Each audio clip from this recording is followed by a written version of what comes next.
forward. And that's where our mate Thomas Crapper came in. He really did a lot of good things with plumbing.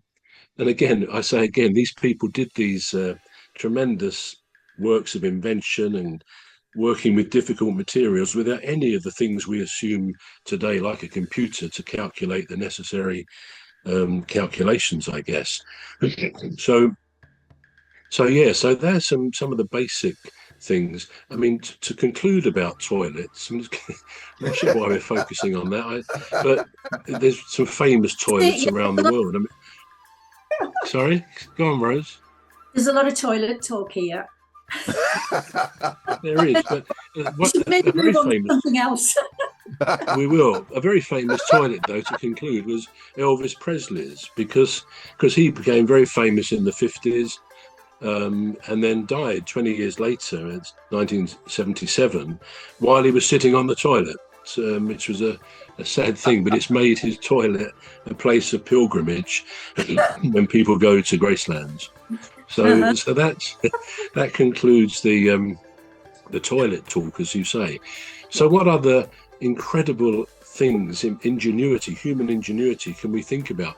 One of the most amazing things was, I don't know whether you've ever seen the film Apollo 13, but the what was the third moon mission came to an early near disaster because there was an explosion as they were headed to the moon, and basically a lot of their life-giving oxygen exploded out of their sort of the part of the spaceship behind the command module. And they had, long story short, they had to move into the little lunar module and activate that oxygen system and shut down all of the oxygen such as was left in the main system. Now they couldn't turn them round, so they had to continue to the moon, a long journey, 250,000 miles.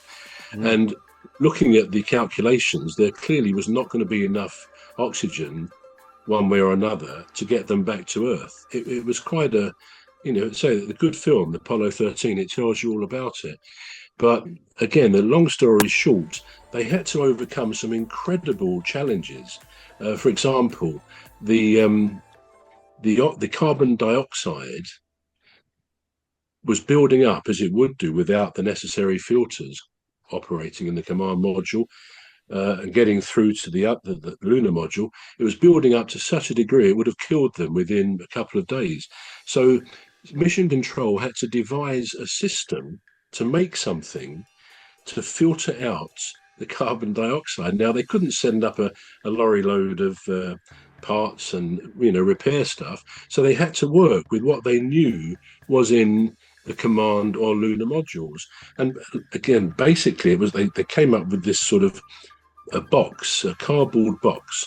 They had tape, sticky tape, and they had to make a tube, both ends, to put this on there, and they connected it. I mean, I don't know the finer points of this, but they had to connect it to different parts. And incredibly, at a very near point when the carbon dioxide would have killed them, they could suddenly report, yes, the numbers according to their readings figures that they had in front of them were going down. And so that in itself was quite incredible. They saved every possible piece of electricity they could, because on paper they couldn't get back. They would have died with lack of oxygen to come back.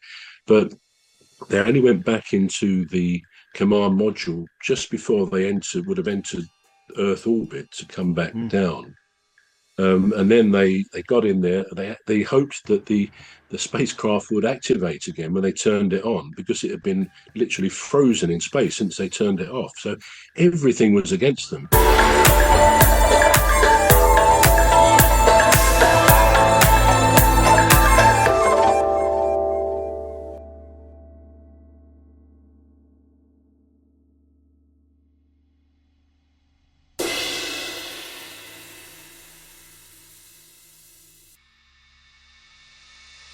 Thing was against them.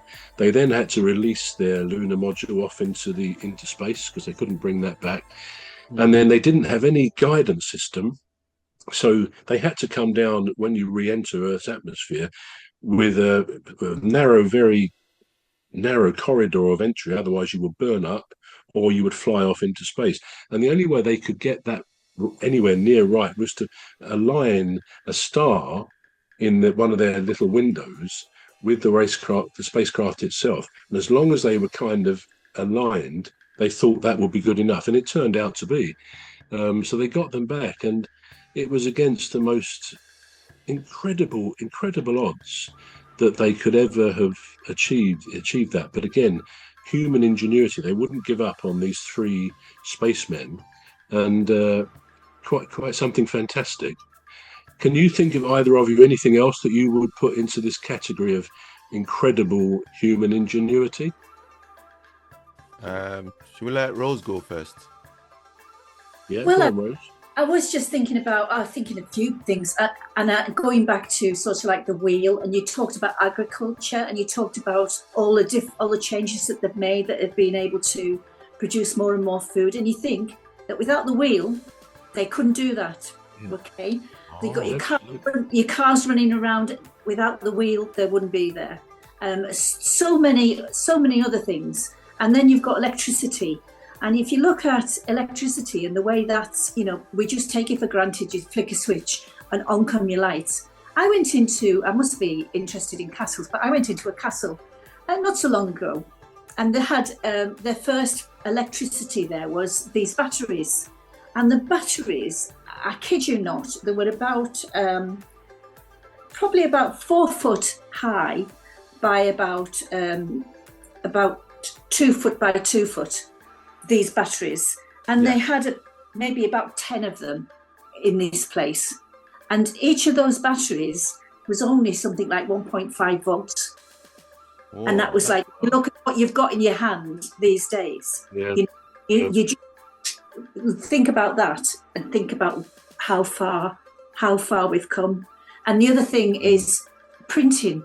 Without printing and the ability to print, you wouldn't have the books, you wouldn't have the ability to communicate with people, education, learn. And back in the day when I was a typist, I did this specialised course. I was in the Air Force. I did this specialised course called Varied Typing. And it was this big monster of a machine. And honestly, you had to type, say, the line, and then you had to press a button, and it calculated and proportionally spaced it. So everything was typed twice. So that, you get, when you get a magazine and it's all